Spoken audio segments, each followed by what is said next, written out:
Recording live from the Lucky Number 7 Lounge, this is Dine, Drink Vegas, the podcast by and for everybody stuck at home, wishing they were in the land of neon lights and bad decisions.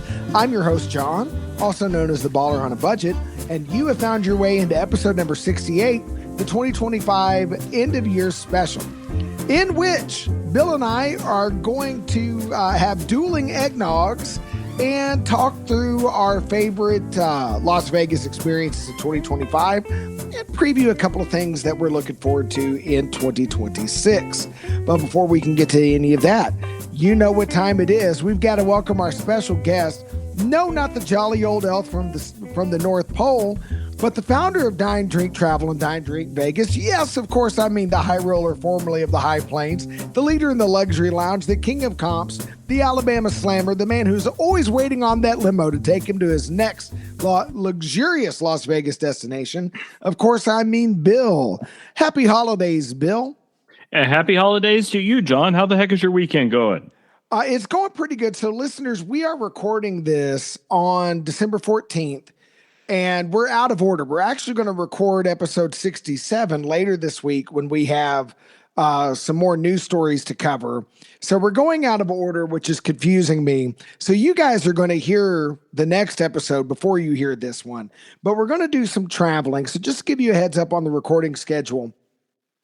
We're doing 2 this week. So we will drop an episode this coming Friday like we normally do.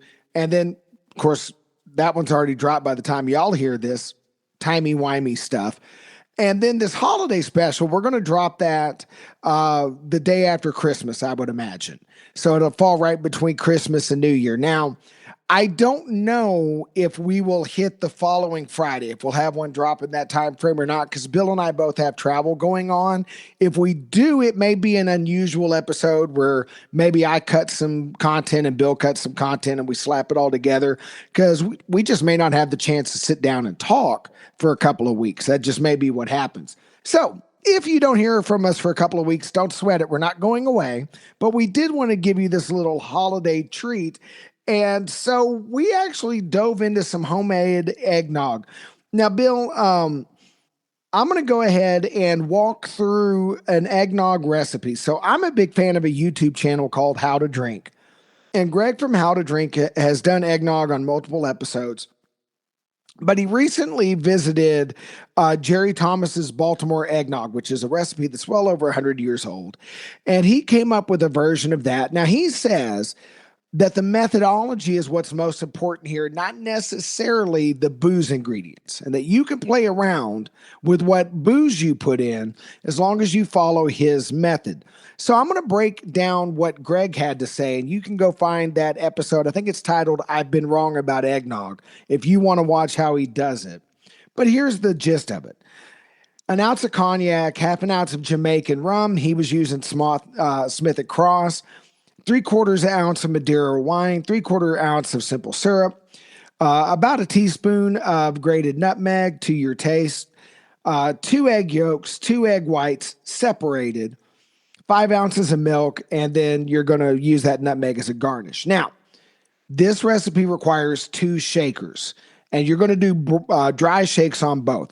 For the first shaker, your egg whites go in, and you take this little metal spring off your strainer, and you shake the snot of that until the egg whites start to foam and build some volume.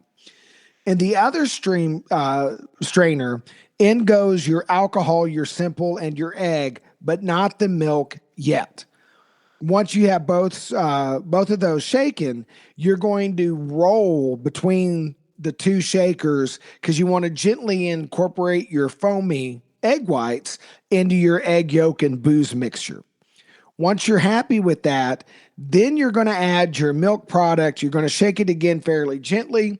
And this makes enough to pour into 2 glasses because you will build air volume. And then you garnish both glasses with the nutmeg. So, Bill, I've just talked a lot. I'm going to let you walk us through your version of eggnog and what you changed, not only in ingredients, what you changed about the methodology and how you feel about the drink. So I've never been an eggnog fan. I've got some eggnog in my refrigerator right now that I enjoy very much. that a friend brought over a couple of weeks ago. Rachel enjoys it very much, but it occurred to me I couldn't describe, what was going on there, and I made kind of a last minute audible without having all of the dairy products required to make an eggnog. But what I did have was some Buffalo Trace bourbon cream. And I was relying on that to provide the creaminess of an eggnog. So what I wanted was, a creamy drink that had some of the cognac in it that would typically be associated with eggnog, and which had all of the spices and seasonings or spices rather, that taste like Christmas. So what I did was mix, and let me get back to our run sheet because I've already forgotten. I put in an ounce of Remy Martin 1738 cognac, an ounce of Appleton Jamaican rum, and an ounce of Buffalo Trace bourbon cream. I then put in 2 dashes of orange bitters, a package of brown sugar, a stick of cinnamon, and a half a teaspoon of Molina vanilla. So I don't know if there's dairy in this or not because I don't actually know what's in Buffalo Trace bourbon cream. Nobody knows. Yeah. Goodness. It's magic is all it is. And then I left it all to sit for a while. Then shortly before we got on to record this podcast, I put some ice in the shaker and I shook it for a while. And I'm not going to lie, what I came up with tastes pretty similar to a regular dairy-based eggnog, right? There are some problems with the cream curdling because I put in too much, I suppose, of the other liquors, but it tastes good. I've got to work on my balance of ingredients. Eggnog's still not my favorite drink, though, right? But if you want to have something like this to present at a party, this would be worth following up on. So we're going to call that Bill's Eggless Nog. And honestly, Bill, I'm not mad at that. That actually sounds delicious. I would drink what you made. No, I absolutely would. It's a great drink. I called an audible last minute because it occurred to me it would be weird to simply drink my friend's actual proper eggnog when I couldn't begin to tell you what was in it. I'm like, I don't know, my buddy brought this over. Yeah. I will say this, listeners, if you don't want to make your own eggnog, or you don't want to mess with raw eggs, because that's in this recipe, or all you have is store-bought eggnog, or somebody gives you eggnog that's store-bought or homemade.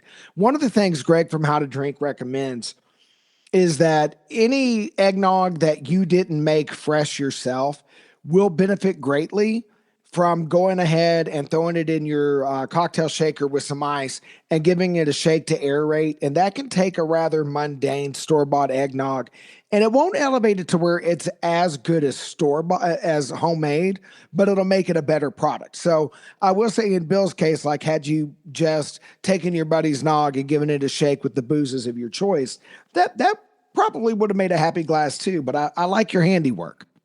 Yeah, no, it is.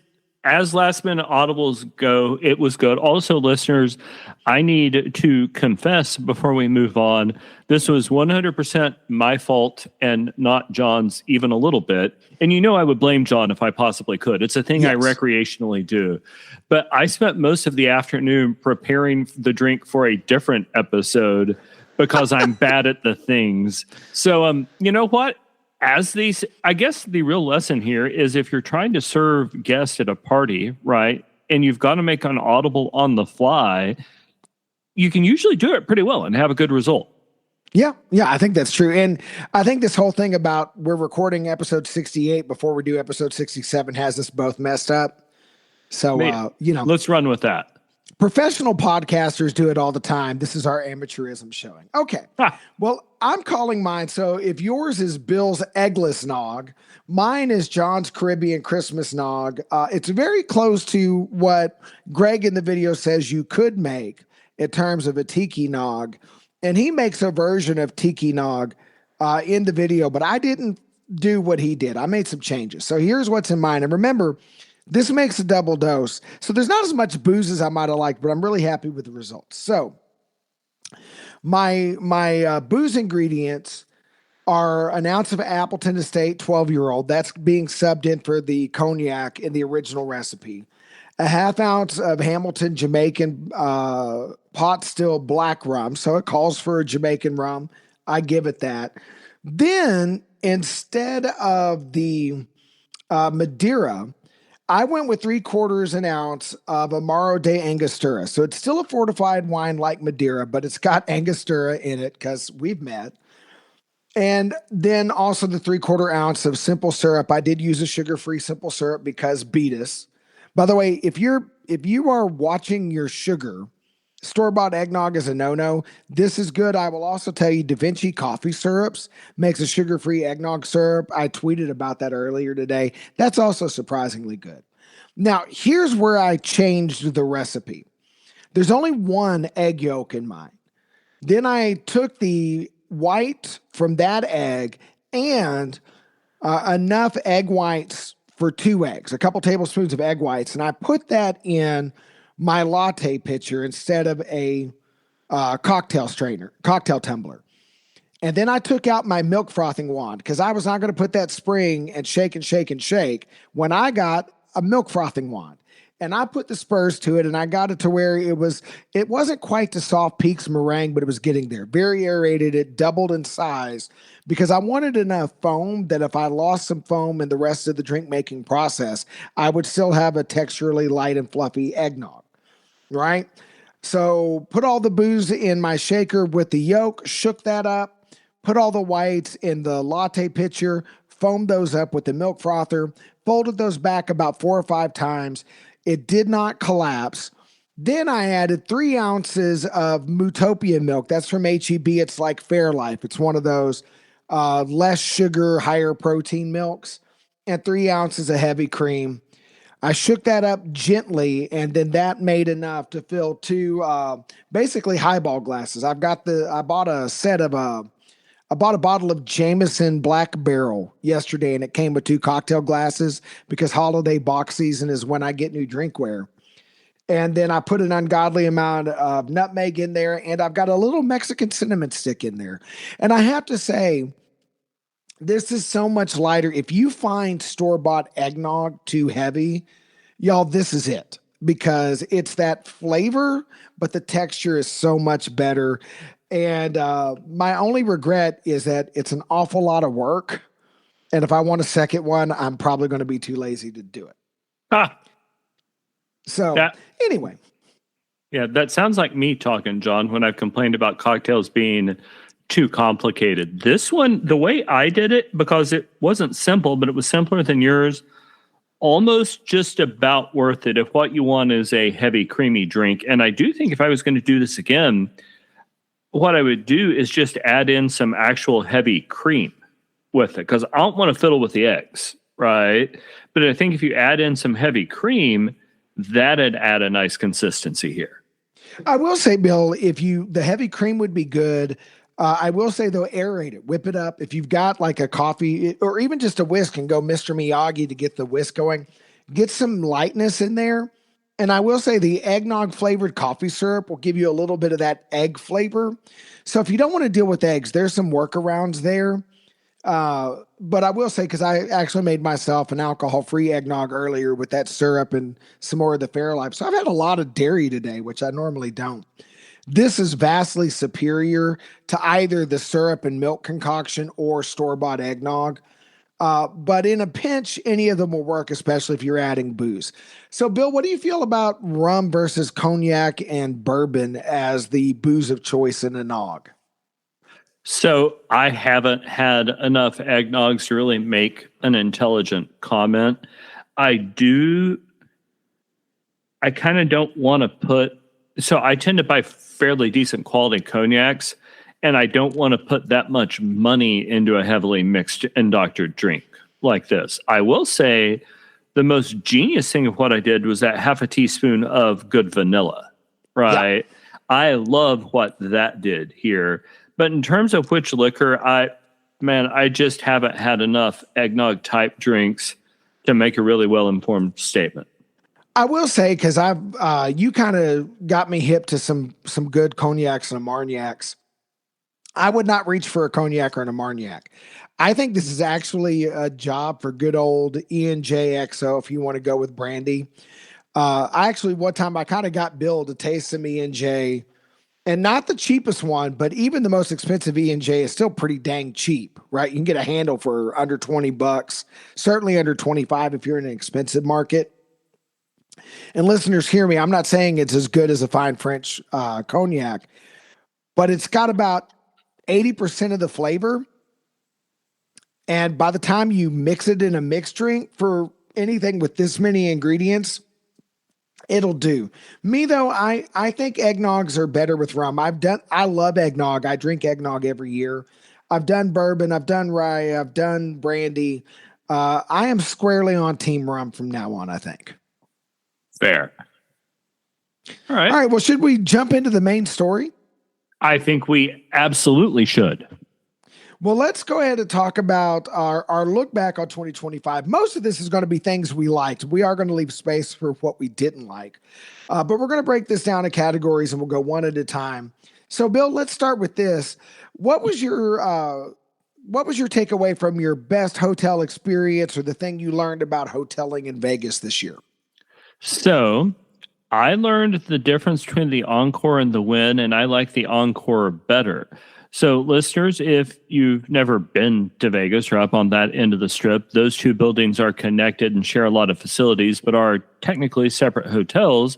The Encore is the much newer one, and the Encore is built to be suites, right? The Wynn is simply built as large rooms, and the Wynn is significantly more dated. I can't come up with a really good reason to stay at the Wynn, but I thought the Encore was lovely. So that's what I learned about hotels. And if the price is right, I would love to go back to the Encore, even though it's on kind of the far north end of the strip. What about you, John?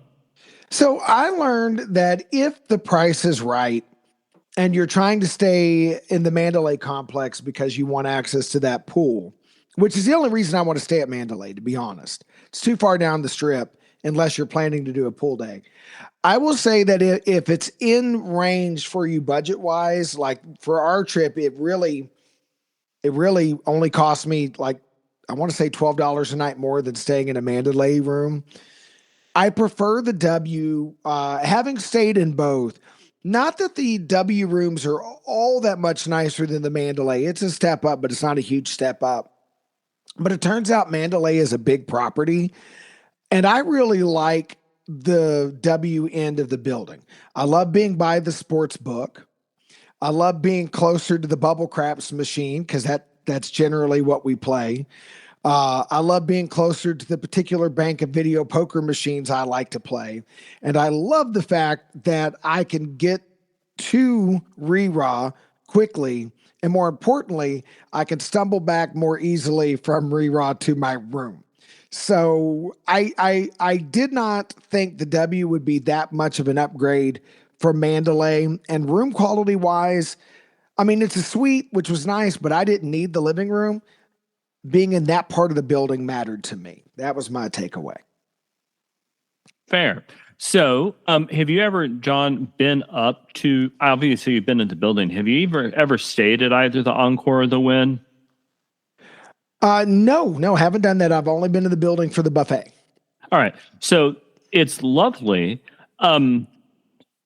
It's very much, you were talking about if it's budgetarily in range, there'd have to be a sale or something to make me want to do it. But do you mind? So my hotel stay also involved my dining experience. So can we talk about biggest dining experiences of the year? Let's jump into your dining story then.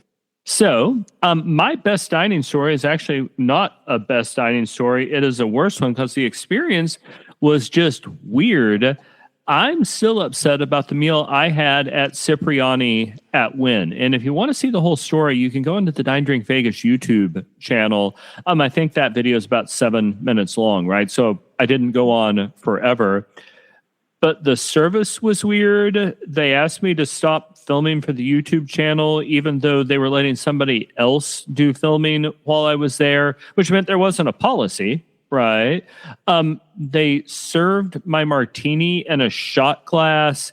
They brought out some courses in the wrong order, and they were proud of themselves for being high-end Italian. That was one of the first truly just like bad dining experiences I've had in Vegas in a very long time.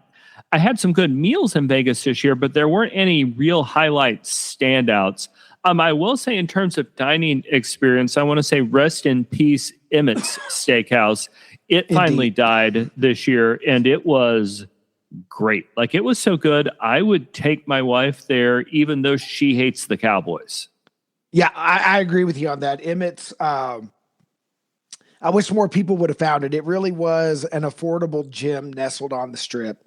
It was truly good. Well, Bill, I'm actually going to talk about two great dining experiences. One will come as no surprise if you listen to episode 66, where we talked about our Michelin star recommendations. Esther's Kitchen was so good. I've been talking about it so much that when my wife and I planned our trip, she was like, "You are taking me to Esther's because I'm tired of hearing you talk about it. I have to go eat it to see if you're right." Esther's was that good. I will say a close second, that Sunday brunch at Border Grill, Bill, and I don't know if it's just that the way we behave on a guy's trip, which I mean long nights of Bible study, but the way we behave on the guy's trip, Sunday brunch is an important part of the recovery and survival strategy. And we've had some good Sunday brunches. We've done buffets. We've done Bardot. I got to tell you, that Sunday brunch at Border Grill, this was our second trip for that on a guy's trip. That's elite. And I think Esther's edges it out, but by golly, it's close. So I was with you for both of those meals. They were both fantastic. And it should tell you how bad that meal at Cipriani was, that my memory of how bad it was still trumps those two. But you're correct, right? Like, Esther's and Border Grill are both delightful. You can quibble with either. Like, at Border Grill, I wish they had their own bathroom. Yeah. Right. But no, those meal experiences were great. But if those were great meal experiences, John, where was your best drinking experience of this year? So I had to think about this one for a lot because we had a few good drinks on both of my trips. I only had 2 trips to Vegas last year. It was a slow year. I talked about it in an early episode. Our firstborn passed away. That kind of threw everything off this year, and including travel. But the one for me, I got to tell you, for the Labor Day guys trip, as soon as I was able to get everything settled and get myself over to Re-Raw while y'all were wrapping up your lunch over at the Palms, and I went to Re-Raw and I ordered myself a Guinness, and I can't remember. I sometimes I get snaky in my drinking. There's a snake called the anaconda. I'll have a this and a that. So the anaconda made an appearance, and I had a Guinness, and I don't remember which Irish whiskey I had with my Guinness, but I had an Irish whiskey with my Guinness. It was a moment of zen in a very difficult year, to not have any responsibilities on my shoulders and just sit and relax and have a drink in a lovely space. Vegas is my happy place. It is my escape from reality. And I always love a good Guinness, but that was the best tasting Guinness I ever had. Bill, what about you? Well, so first, I want to back up for a second and talk about Re-Raw, because that is a great bar. And one of the things they do well is it is decorated very much like the pubs I visited in Ireland. Listeners, if you are a long-term listener, thank you so much. And you will already know this. If you're new, welcome to the podcast. We hope you will stick with us and like and subscribe. But if you're a long-term listener, you will know that I've got a child in college in Ireland. By next year, I will have 2. I spend a fair amount of time in Irish pubs. And is Re-Raw absolutely authentic? Of course it's not. You stumble out of there into the middle of a strip mall that's between Mandalay Bay and Luxor. So no. But once you're inside, right, like the decor of the place, the product selection absolutely is. So John's recommendation is great, and I still like mine better. My favorite drinking experience this year in Las Vegas, as it is my favorite drinking experience in Vegas, at least in a year when I can't get to Le Cirque, was happy hour at the Davidoff Geneva Cigar Bar, which is up on the North Las Vegas Strip, right in front of the Fashion Show Mall, Fashion Place Mall, Fashion whatever it is mall, across the street from the Wynn, because their happy hour specials are phenomenal. You can get something like a mojito for $10, right? The cigars are reasonably priced.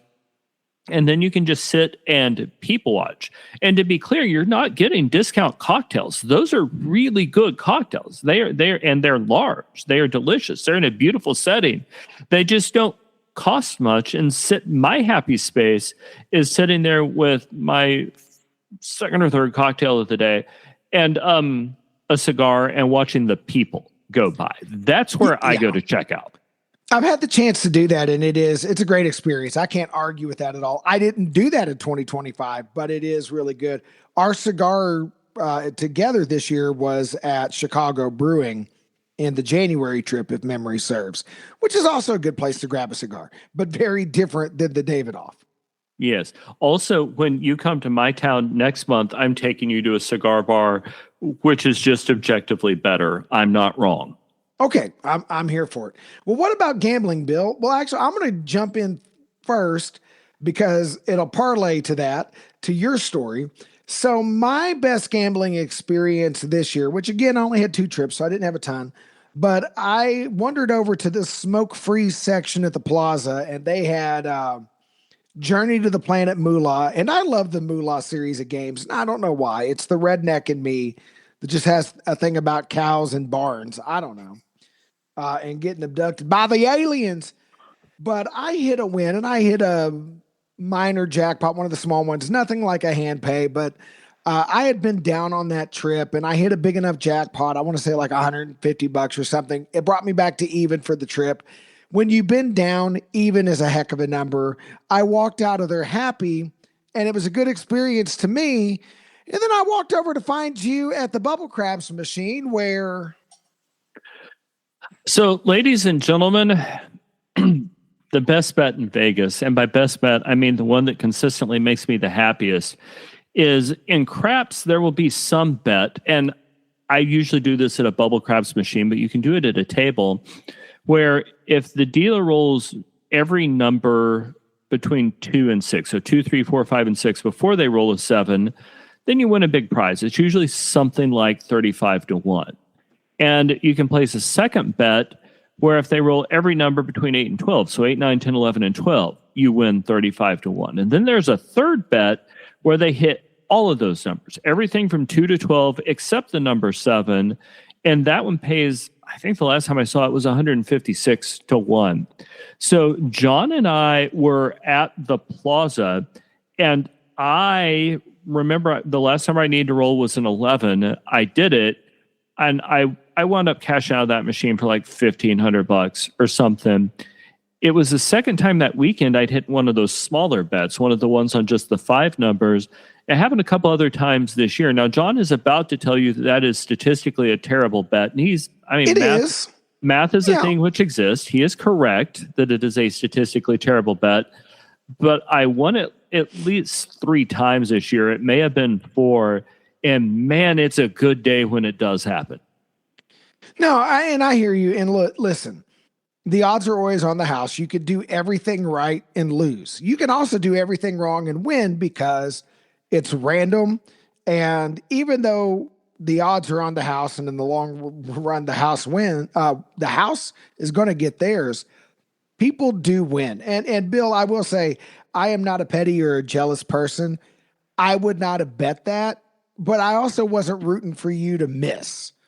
So I'm very happy that my friend won, even though I would not advise anybody to put money on that particular bet. And you had a small amount. It's not like you threw the life savings on that bet.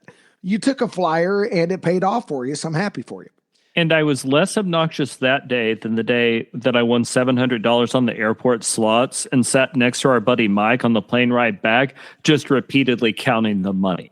Right, because Mike's petty and you were rubbing in his face. The other reason I'm not petty is this. So I'm going to go first again on this one, and that's the entertainment experience. Immediately after you cashed out, because you won so much money on something that shouldn't have won money, you felt like buying me a drink.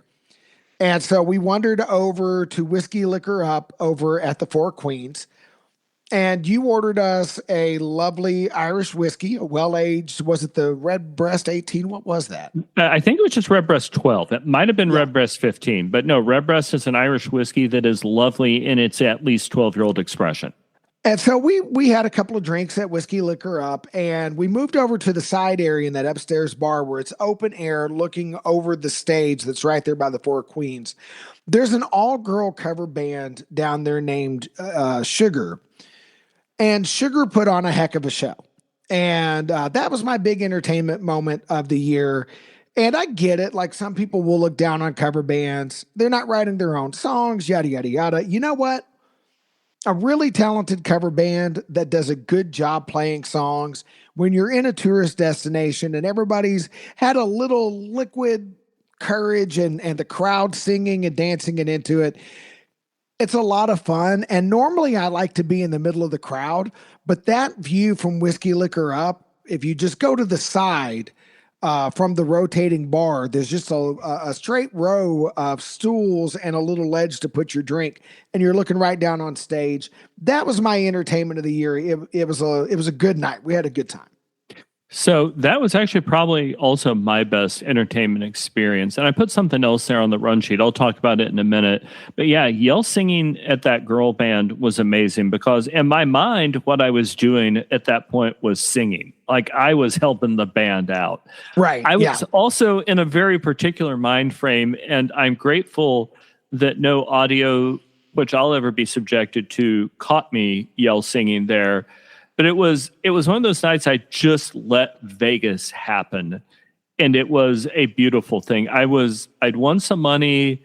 I had plenty of drinks, but I wasn't, too far gone. It was great. And I'm going to bump from there though into some other great Vegas moments that I had this year, because so that moment was ultimately premised on a win at Bubble Craps.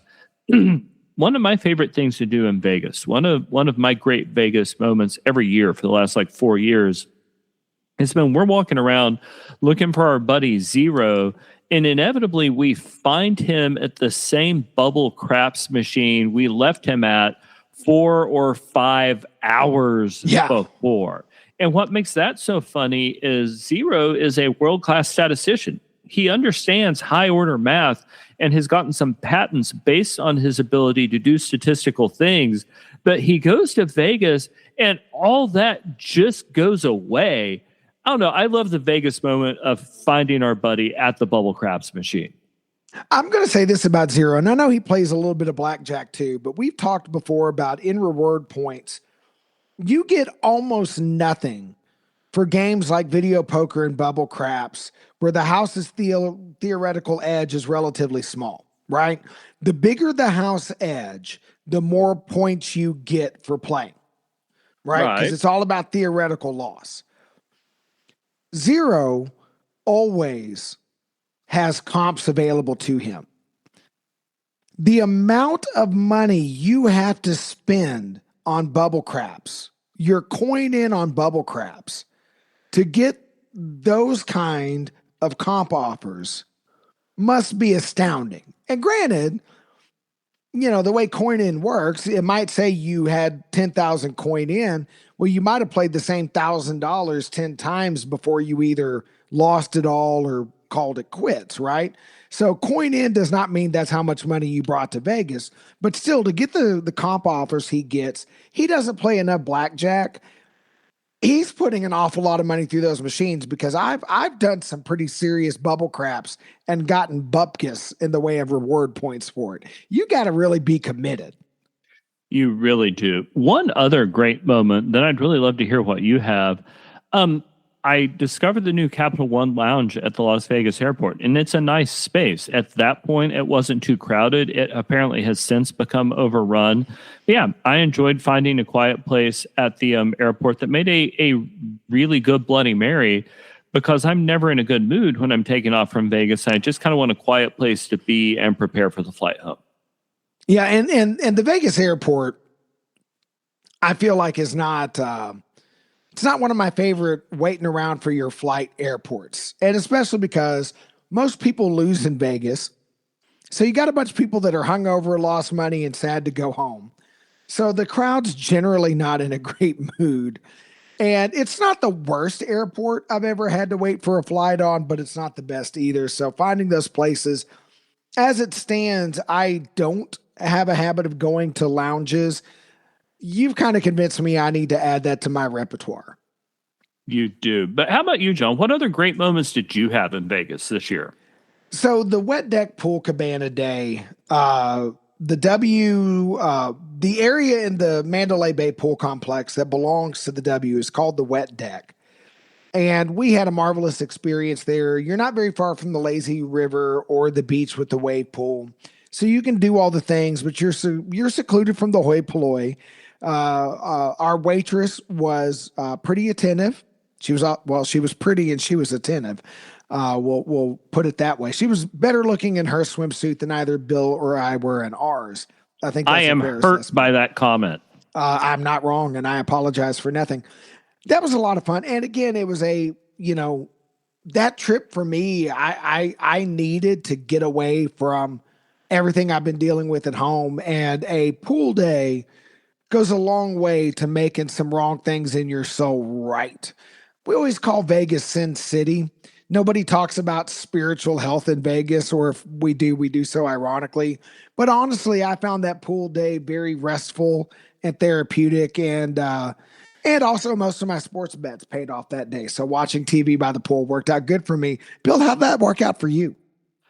Um, I don't want to have to create a blank space in our programming, John. So I note my vigorous disagreement with your assertion. Oh, okay. I'm sorry. So your wins didn't go quite as play. Anyway, other than your sports betting, Bill, what was your worst Vegas experience of the year? So, y'all have heard me complain about it before, but it's worth complaining about again. I hate the service at the W Hotel. To John's point that the location is great and the room's great, he's correct. But I had an experience where me and my buddy Mike booked rooms together, and I paid a guaranteed connection fee. And there was no small print. It just said guaranteed connection fee. And then they're like, oh, yeah, we don't guarantee rooms. So I showed them the thing and like, well, that doesn't mean guaranteed. So I showed them several places where they said it was guaranteed. Like, oh, well, we miscommunicated to you. No, you didn't. You didn't keep your deal. They Right. made what they thought was a really generous offer to make it better. And to be clear, they did refund the connection fee. They made what they viewed as a generous offer to make it right. But what that generous offer did was get me back to not much more than the price I would have paid to have unconnected rooms in the first place. Yeah. Right. So they didn't make it better, and I didn't get what I paid for. And I guess the reason I'm still this angry about this is they won't admit we are sorry we made a mistake. They insisted on using the miscommunicated phrase. No, you didn't. You changed your minds. And I will say, if you're new to the podcast, throughout the summer and in the aftermath of our trip, we have a trilogy of episodes called Customer Service, Parts 1, 2, and 3, where we catalog the series of would be comical had it happened to somebody else errors, unforced errors on the part of MGM's customer service in general and the staff at the W in specific. My experience with the W was way better than yours. I had a couple of minor quibbles, but for the most part, it was a good experience. But I'm not even going to try to say that you're wrong. Like, you really got a raw deal. And it just seemed like every time we turned around, they found a new way to mess with you. It's almost like somebody in that organization had it out for you. Yeah, but that's part of why, like, so whenever we plan this trip next, Zero's gonna want to stay at an MGM hotel or an M Life hotel because he's gonna have comps. I'll be like, I will buy your room. Let's go somewhere else. And I'm not swearing them off because it's too big a chunk of Vegas and you can't. But yeah, I don't have any real need to go back for a while. Yeah, I understand you may want to take a break. Like, I'm going right back and staying at Cosmo. By the time the listeners have heard this, they will have already heard in episode 67 that we're going to record in a couple of days, but is in the rearview mirror for the listeners. talk about my upcoming trip to Cosmo, which we've mentioned in previous stories. So, speaking of things to look forward to, we've talked about our 2025 now. Wait. What was 2020 your worst Vegas experience? Oh, you know what? I didn't talk about that. So, mine, you're right, Bill. Good catch. So, let me preface this. I love the Plaza. I do. The Plaza is my favorite place downtown. It may be my favorite hotel in Vegas. It's not my wife's. My wife is not a Fremont Street person, but I am. In my heart of hearts, I am a Fremont Street person. I love the Lux Rooms at Plaza. We've talked about them on the podcast. Dear listeners, for the love of God, unless you are a vampire and you stay up all night anyway, unless you are the type that stays on Fremont Street until the party stops, make sure if you get a Lux room at the Plaza that they give you a room that is away from the windows, because the noise coming in, and this is the one thing I will take Plaza to task on. They have a steakhouse that is right in front of the property and faces Fremont Street. That steakhouse essentially has a glass domed wall around it. You barely hear the craziness of Fremont Street at night when you're dining at Oscar's. That means the Plaza knows somebody that will sell you window glass that can filter out that noise. That is not the glass man they hired for the rooms in that tower that face Fremont.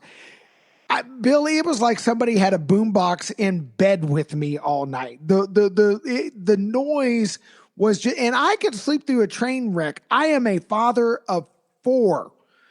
In my previous life, I was a member of the clergy. I was a man of the cloth. I spent most of my time doing junior high youth ministry. I tolerate noise well. Listeners, when I tell you it was too loud in there for me to think, let alone sleep until 2:30 in the morning. I mean, unless you sleep literally like the dead, which I normally do not book a room that has a window that looks out on the Fremont Street experience, because you are going to hear it all night long. You might as well just get a couple shots of espresso and go party on the street because you ain't sleeping. So that was a terrible experience. Still love the Plaza. Still will go back to the Plaza. Still will stay in a Lux room, but not one that faces the street. No, sir. Nope. Well, John, that covers, best and worst experiences of this year, but we both want to go back to Vegas in 2026. We both want to go back several times, should calendars and budgets allow. So what are you looking forward to in Vegas in 2026? So there's one thing that I've got 2 goals for Vegas 2026. One is very much attainable, and I'm going to lobby you that we kind of build the guys' trip around this as the signature meal. And that is, I want to eat at James Tree's High Steaks at the Rio. Now, I'm already campaigning for the guys' trip to stay at the Rio. I might lose that fight, and I'm okay with losing that fight. There's a lot of places I'd like to stay. But I do think that you and I both enjoyed Esther's Kitchen. The guys' trip always involves some steakhouse moment. This time we did the lounge menu at Bourbon Steak at the Four Seasons, because the lounge menu was cheaper than dining in. So we got a very nice experience without paying through the nose, which was great. But there's always going to be steak when the dudes roll into town. I'm going to lobby really hard that it be High Steaks at the Rio. I think James Trees knows what he's doing. I'm a fan. The other one is less likely to happen, partially because of calendar and partially because of budget. I would really love to catch No Doubt at the Sphere. I'm the guy. I'm the member of Gen X who still regularly listens to ska, even though I'm 51 years old. I know people have described ska music as the sound a 13-year-old boy hears when his Totino's pizzas and rolls are in the microwave and he's excited. I get all of the critique for Scott. Don't care. Love loud guitars. Love horn music. I'm there for it. And if I could somehow make it work, and I probably can't, but I would absolutely drop into the Sphere for that. Bill, what about you? What would you like to experience in 2026? So first, I want to talk about yours. I don't have any interest in No Doubt, but I do want to see the Sphere. And if you're going to a concert there, and there's some tickets for a 2-digit number, then sure, There won't I'll be. do that. Yeah. Okay. You know what? It may be on like a whatever. Maybe you get lucky. In terms of high stakes at the Rio, yeah, that sounds great, right? Like I trust you on that. Not as interested in staying at the Rio, but the high stakes place, yeah, no, like I don't have a problem with that at all. But in terms of things I want to do is I want two things that I want to go back to and one thing that would be new. One of the things I want to go back to is Le Cirque because I love that restaurant so much. There are two problems. One, their prices have risen disproportionate to inflation. And two, by that point will have 2 kids in college. Like economically, that $600 meal is pretty hard to pull off. But if I can do it, I absolutely want to because it's that good. Like they will remember me 2 years after my last meal there. The second thing I want to do again is I really want to go stay at TI. If you get into their ecosystem, their comps are great. It's the best gambling on the Las Vegas Strip. And it is super convenient to, walking to other strip locations and super convenient to my favorite bar in Vegas. So those are two things I want to go back to. And the thing that I want to do is new, and I may get your attention on this one, John. I want to, for the first time, stay at a hotel that isn't on the Strip or downtown. I don't know if that means Red Rocks Resorts. I don't know exactly which of them, but I think it's about time to try one of those resorts, which is somewhere else. Yeah, I think that's exciting. I've actually thought about that. I don't know that works for the full guys trip. No, it doesn't. But sometimes you and I manage one of those trips where it's just me and you, or me and you and Mike. If it's just me and you, I kind of have a proposal that if we do a 3-night stay, that we actually property hop. And probably only do 2 because, that third night you're up and out the next morning. So like stay one place for basically 2 nights, check out really early, roll over to the second place. I would love to try South Point and then Red Rock or M Resort, or if we want to try a little more budget friendly, maybe Sam's Town. But yeah, I'm very interested in that. I know sometimes you get to go when I don't get to go, and vice versa. But if we can work it out where it's you and me, and maybe Mike, if he's willing to put up with hotel hopping, I know the full crew wouldn't want to do that. I'm definitely down with seeing some things that are not on the Las Vegas Strip. But you know what? I bet our listeners have some thoughts. And some of these podcast platforms, especially YouTube, lets you leave comments, but you can also get a hold of us on social media. So if you've got a best of 25 or a thing for 26 you'd like to do, Bill, tell the listeners where they can give us some feedback. You can find us on YouTube at Dine Drink Vegas, where I give you short and focused videos which help you plan your next trip. You can also find us on YouTube at Dine Drink Travel, where I talk about all the other parts of my travel experience, my trips to Ireland, and critically, the executive lounges at the Las Vegas airport. You can find me on almost every social media platform at Dine Drink Travel, where I interact in particular on X with John. John, tell them about finding you on X. I'm at Dine Drink John. I'm happy to talk to you about adult beverages, coffee, Las Vegas, sports in general. Football season for Cowboys fans will be over by that point, I would rather imagine. We'll see what happens. And anything else you might want to talk about. We're so glad you took the time to listen to us. If you enjoy our content, do us a favor, share it around. Got a friend that's planning a trip to Vegas? Great, share a link to our podcast. Got an enemy that hates listening to old fat white Southern guys drink and talk? Great, share it with them too. Share it on your favorite social media platforms. When you share our podcast, you're helping us build an audience so that we can continue to bring this excellent travel content to you year after year after year. Thank you once again. Have a fantastic new year. And until the next episode, happy travels. Where's the stop recording button?